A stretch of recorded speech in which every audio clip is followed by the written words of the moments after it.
Welcome to the Slop Temple. We pray this video helps. In this video, I will explain Morningstar versus Ban, which is better.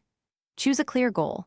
Decide which service fits your investing style based on data depth, cost, and usability. Follow my stepwise comparison. I'll show how to compare screening power, analyst research, and portfolio tools.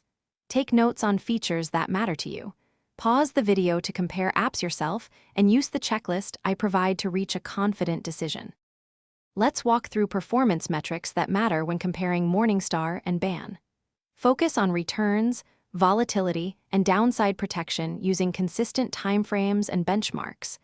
Normalize for fees, taxes, and dividend treatments to make apples-to-apples comparisons.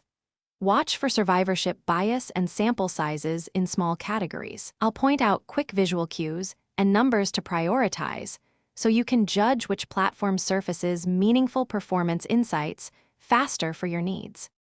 Quick break: if this video is helping you, subscribe and like so I can keep making useful comparisons. Quick recommendation: musical notes bring your space to life with the Echo Dot smart speaker for clearer calls and friendly reminders, which pairs nicely with your trading setup. Check the description for the link and other deals to grab one if interested. Thanks for supporting the channel. Now let's get back to the video. Next, we compare core features, starting with screening and research depth.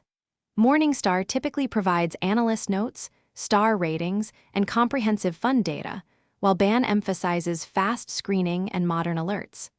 Try both platforms' portfolio tools to see which fits your workflow, including exports and watch lists. I'll highlight usability differences and time savings so you can decide which feature set matches your trading or long-term investing style without getting overwhelmed. Thanks for watching. Consider subscribing if we helped you.